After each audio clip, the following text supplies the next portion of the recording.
though bullying is still a significant safety issue that we all need to be cognizant of. It has been replaced in scope and in severity by its mutant offspring, cyberbullying. Kids who are bullied at school are bullied online, and kids who bully others at school bully others online. So it's the same kids, just different environments. There's cyberbullying, which is computers, texting, Facebook. There's physical bullying, which doesn't happen a lot. There's backstabbing when you talk about someone and you don't know that they're talking about you.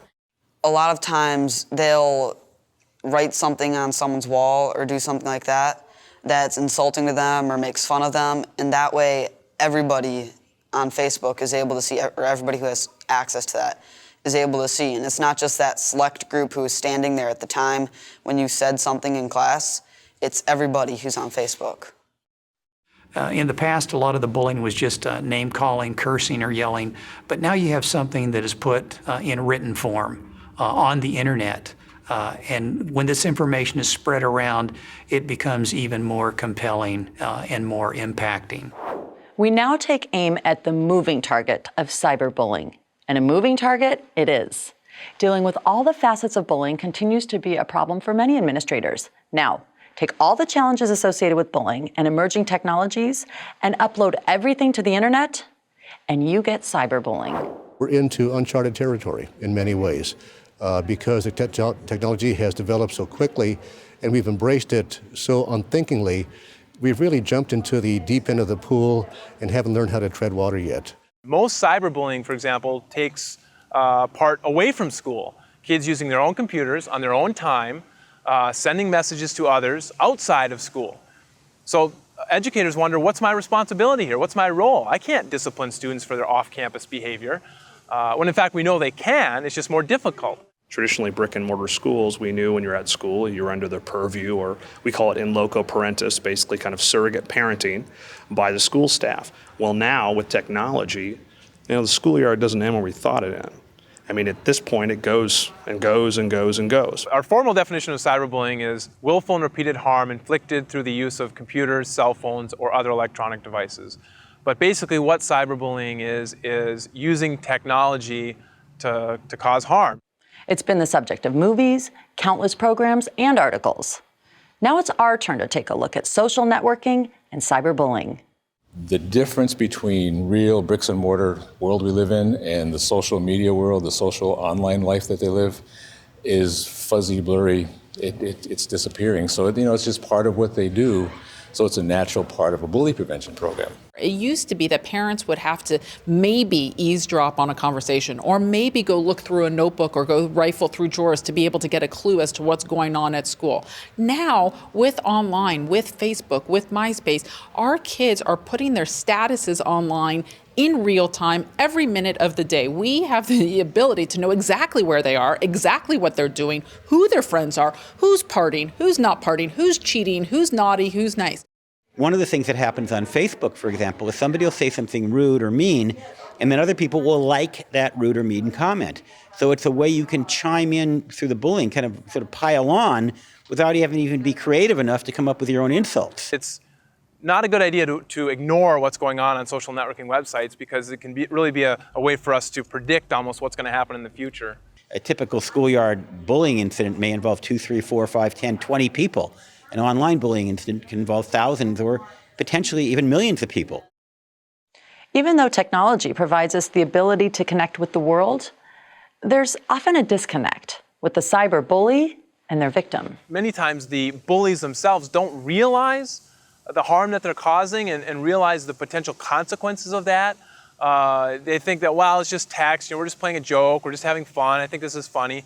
And because there's that distance afforded by technology, I don't have to deal with the immediate response. I don't see you upset, and so I don't alter my behavior at all. In the past, we relied on kids being able to see how much that hurt somebody to say, I've gone too far. You don't know that you've gone too far because what you get back is a verbal barrage back after you've messed with, picked at, humiliated. They then respond, retaliate, so therefore you feel justified in continuing it. And so there's this disconnect until we meet face to face. And by then, the two of us are so angry and so hurt, we end up unleashing on each other at that point in time. And usually it's not verbal, it goes right away into physical. Adolescents really put a lot of emphasis on on peer approval, how their friends view them. And so that's why bullying and cyberbullying can be so detrimental, is because if I'm being bullied, then it's like my peers don't appreciate me, they don't like me, they are looking, I've got a bad reputation. As adults, we can kind of look past that. We can say, wow, big deal, this person doesn't like me.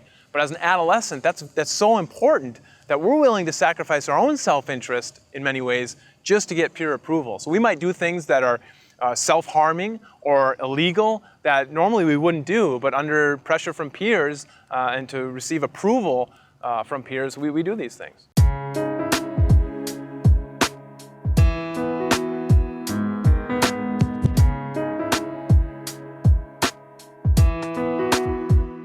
Kids who are involved in cyberbullying either way have correlationally have higher rates of depression, lower self-esteem, and higher anxiety, lower school achievement, and even higher rates of suicidal ideation. The suicide rate is very, very small relative to the very, very small. But these things make headlines. We get a piece of it, we don't get the full story all at once, and we react and we think, oh my God, this is terrible, we need to make a law or something. And then within a week, there's a tornado or a volcano or an election or Miss America, whatever it happens to be. And pretty soon, boom, oh, let's forget about that one.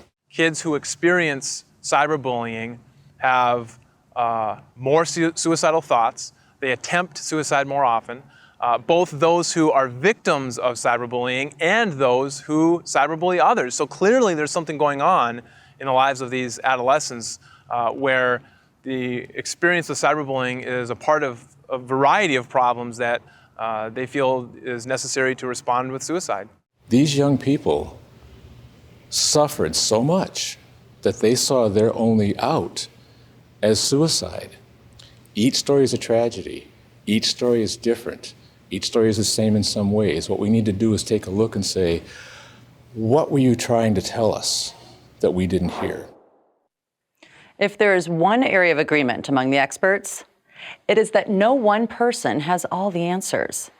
And this is quite evident among the differing legal opinions surrounding cyberbullying. You know, the law might not be clear, which it's not. We might not have the technology to teach them. But if you receive a complaint from a parent of harassment, intimidation, and bullying, or certainly if they think their child is in crisis, then you need to find out where that line is, and you need to go right up to it.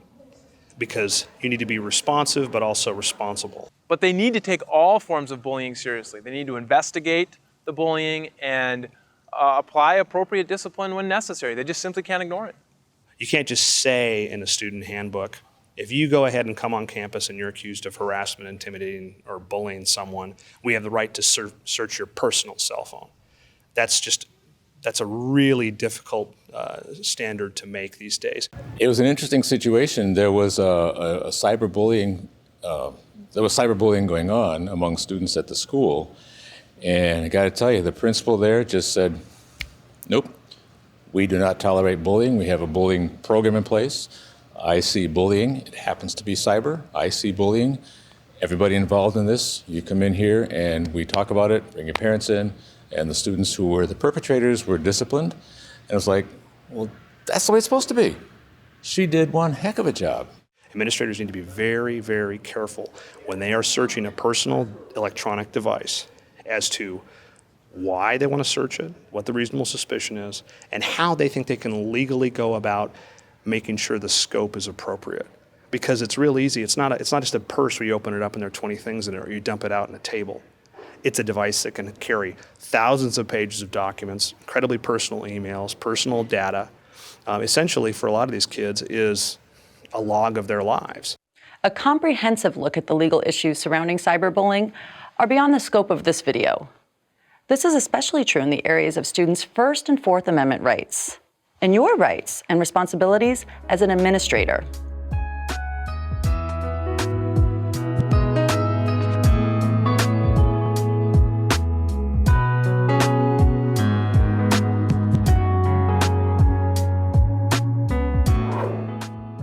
If If there's one takeaway on the subject of cyberbullying, it is this.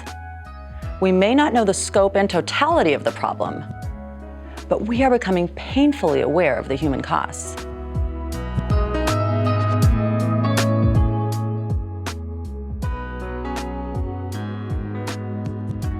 For more information on maintaining a safe school, please log on to www.mysafeschools.org.